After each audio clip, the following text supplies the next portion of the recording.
Selam, ben Zafer Akçay. Uzun zamandır istediğiniz bir konuydu. Tank Slapper ya da işte depo tokatlama denen olay. Aykut'un da videosu gelince hadi yapalım bakalım dedik. Belki birkaç kişiye yardımcı olur. Aykut İzmir Çeşme otobanında yaşıyor bu olayı ve sonuç kötü. Aykut yere düşüyor çünkü salınım geçmiyor, gittikçe artıyor. Bunun sebeplerine bakacağız tabii ki. Çok iyi bir şey yaparak kendini hemen yolun kenarına çekiyor. En sevindirici olay da Aykut'a hiçbir şey olmuyor çünkü çok yüksek bir süratte gerçekleşiyor olay. 220-230 kilometrelik bir sürat var burada. Aykut sol şeritte aslında salınım başlıyor ama gaz kesmiyor. Aynı hızda, hatta biraz daha gaz açarak devam ediyor. Sol şeritte giden bir araba var. Ondan kurtulmak için sağ şeride geçerken salınım daha çok artıyor ve bir süre sonra da ne yazık ki düşüyor. Tabii ki düşer çünkü bu salınımı artık tutmak, elle tutmak çok mümkün değil. Ve şurada bir şeye dikkatinizi çekmek istiyorum. Bakın, motor sürtünürken çıkan ısıya ve güce bakın. İnanılmaz bir şey. Ve siz de aynı o ısıya maruz kalıyorsunuz ki 700 santigrat derecenin üstünde olduğu söylenir. O ısının çok fena bir şey. Eğer Aykut giyinmemiş olsaydı şu anda hala hastanede yatıyor olabilirdi. Ama tam takım giyindiği için kıyafetleri onu çok güzel koruyor. Bütün kıyafetler işini yapıyor ve Aykut şu anda hiçbir şey yok. Sağ salim tekrar motora biniyor. Olaya baktığımızda bunun nedenlerini ve sonuçlarını konuşacağız ama bakın burada başlıyor aslında. Ön cama bakın, oradan görünüyor başladığı. Aykut burada önlemini alsaydı hiç şuralara kadar gelmeyecekti ve o zaman ne olacaktı? Bu kaza meydana gelmeyecekti. Ama o ısrarla sabit tutuyor ve hatta başladıktan bir süre sonra gazı biraz daha fazla açma eğilimine giriyor. Durum böyle olunca da ne yazık ki bu istenmeyen olay meydana geliyor. Bakacağız. İkinci olayımızdayız. İstanbul'da köprüde Emre yine tank slapper yaşıyor ama kurtuluyor. Çünkü çok kısa süreli yaşıyor ve kurtarıyor. Nasıl kurtarıyor? Ona da bakalım ama önce nedenine bir bakalım. Bakın, yerde metal ızgara ve levhaların üstünden geçiyor Emre.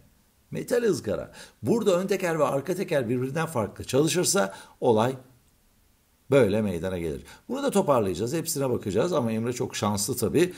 Çünkü o tank slapper devam etseydi eğer olmazdı. Burada Emre bir şey yaptı mı, bilinçli bir hareketle önlem aldı mı, bunu inanın bilmiyorum. Kendisine de sorabilirim çünkü video için konuştuk. Bu arada Emre çok iyiymiş, hepinize selam söyledi.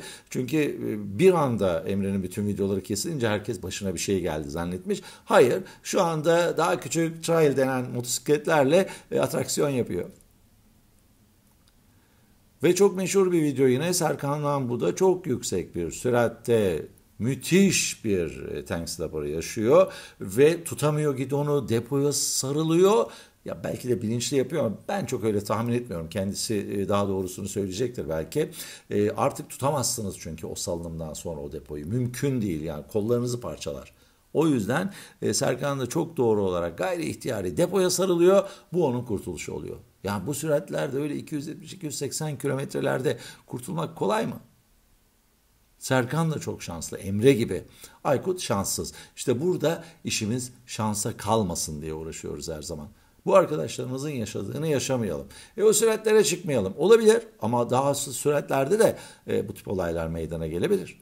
Tamam, bunlar çok yüksek süratler ama daha az süratte yaşayabilirsiniz. Peki nedenlerini öncelikle ortaya koyalım. Daha sonra da çözümle. Bakın, dünyayı araştırın. %100 bu nedenle olur ya da %100 çözümü budur diye bir şeye rastlamazsınız tank slapper için. Daha isminde bile anlaşamadı dünya. Yani garip bir şey bu çünkü. Birçok sebep olabilir. Bunun başlıcalarını ben size söyleyeceğim. Amortisör ayarları. Mesela amortisör ayarları yanlışsa bu meydana gelebilir. Amortisör yağları. Amortisörün içindeki yağ eğer özelliğini yitirdiyse bu meydana gelebilir. Rulmanlar. Tekerlek rulmanlarındaki boşluk bunu yapabilir. Çünkü rulmanlar biliyorsunuz yana doğru tekerleği sallıyor. O zaman biz ara sıra rulmanları kontrol edelim. Çok basittir kontrol etmek, özellikle ön tekeri.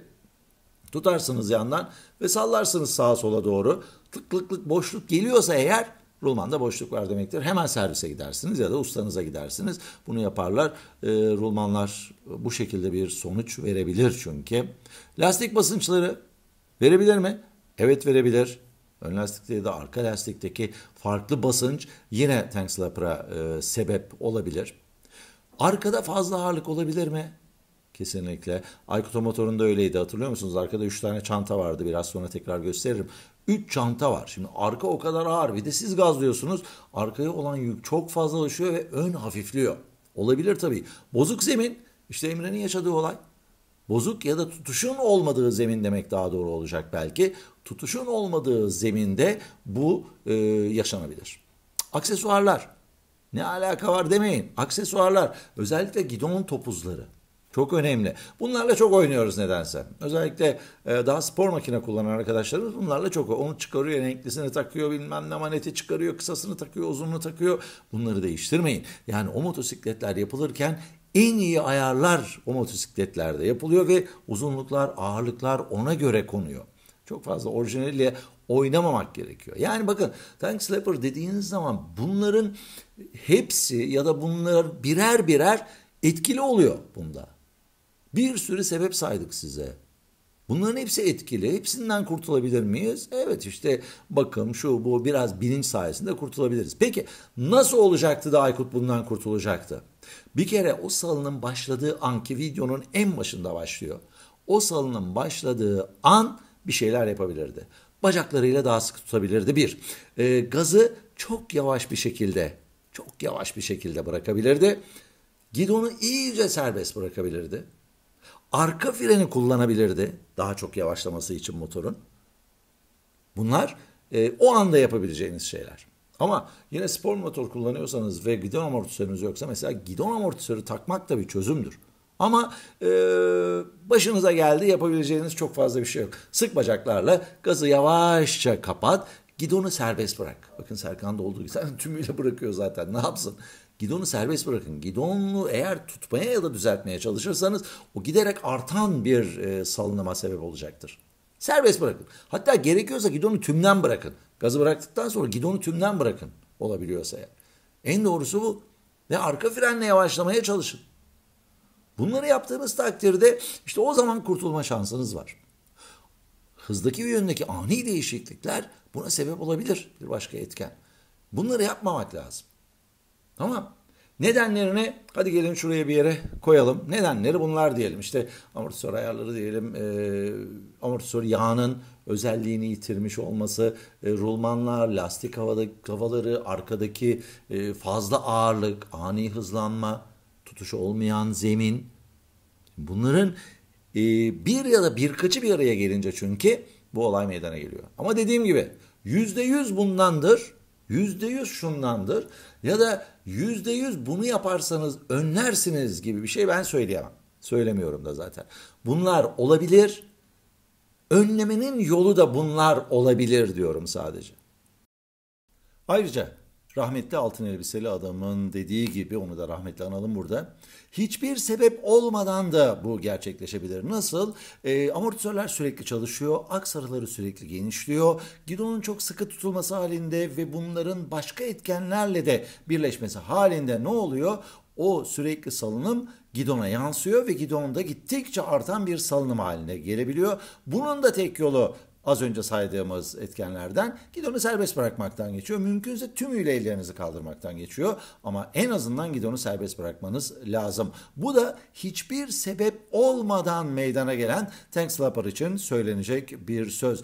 Bir kez daha Barkın Bayoğlu'nu buradan rahmetle analım. Evet, bunlar yaşanabilecek şanssızlıklar ama gördüğünüz gibi birçoğu motorunuzun bakımı ya da sizin bilgilenmeniz sayesinde önlenebilecek konumda. O yüzden siz de bunu önleyebilirsiniz. Yeter ki biraz bilgili, biraz da bilinçli sürelim.